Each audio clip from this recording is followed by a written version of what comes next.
আমি সিম পাতুরি করব। এখানে আমি 200-250 গ্রামের মতো সিম নিয়েছি। সিমটা এখন আমি ধুয়ে নেব।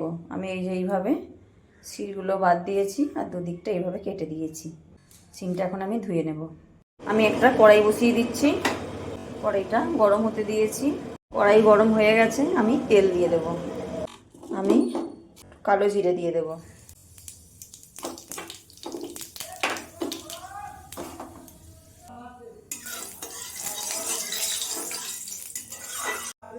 সিমগুলো আমি দিয়ে দেবো।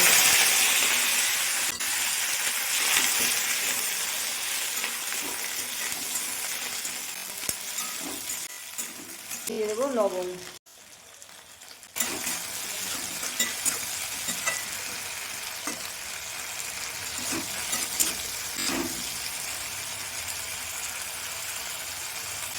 আমি ঢেকে দেব। এটা ভাজা হতে দিয়েছি, ততক্ষণ আমি সর্ষে পোস্ত বেটে নেব। আমি একটা কাঁচা লঙ্কা দিয়েছি। কাঁচা লঙ্কা আমি গোটা গোটা দিয়ে দেব মাঝখানে কেটে। আমি এখানে সর্ষে নিয়েছি 2 চামচ আর অল্প পোস্ত নিয়েছি, মানে 1 চামচ। আমি বেটে নেব।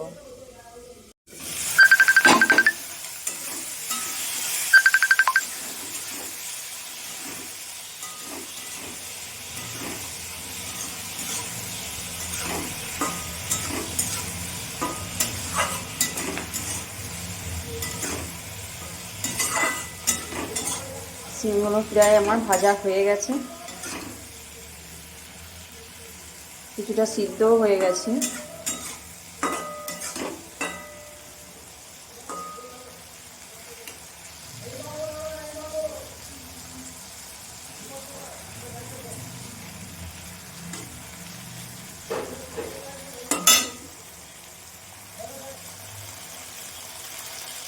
এখানে আমার সর্ষে পোস্ত কাঁচা লঙ্কা বাটা হয়ে গেছে।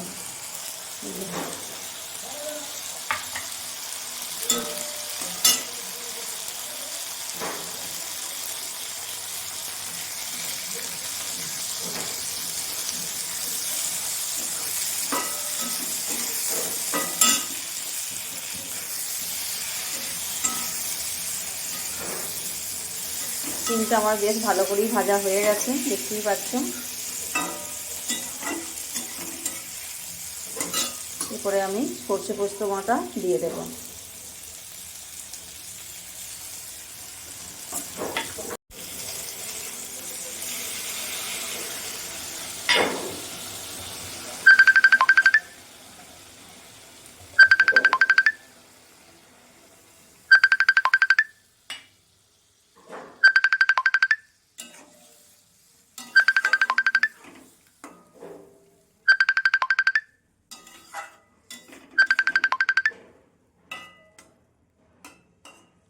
খুব সহজ একটা রান্না, খেতে খুব ভালো হয়। দিয়ে দেবো হলুদ।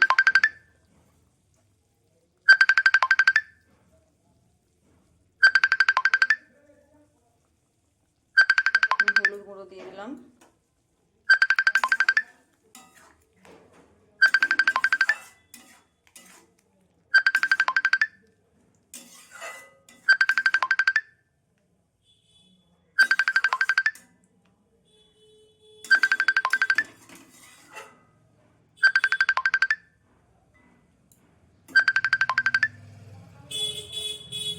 দিয়ে দিলাম 2টো কাঁচা লঙ্কা।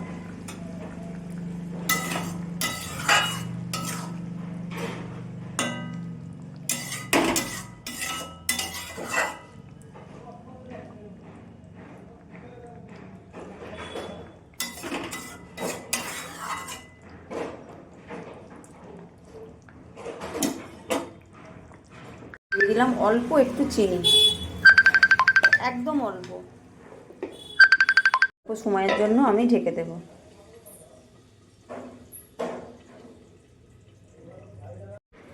ঢাকাটা খুলে দেখছি, হয়ে গেছে।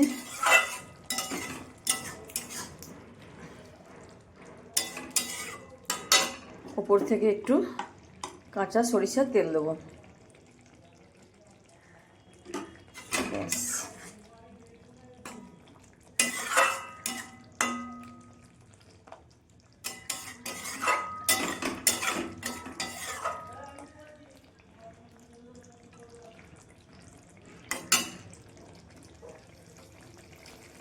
গ্যাসটা বন্ধ করে দিলাম। রান্নাটা আমার হয়ে গেছে। এইভাবে একবার সিম পাতুরি বানিয়ে খেয়ে দেখবে বন্ধুরা, খুব সুন্দর খেতে। আমার ভিডিও যদি ভালো লেগে থাকে সকল বন্ধুদের কাছে অনুরোধ রইল আমার চ্যানেলটি সাবস্ক্রাইব করে দেবে, আমার পাশে থাকবে।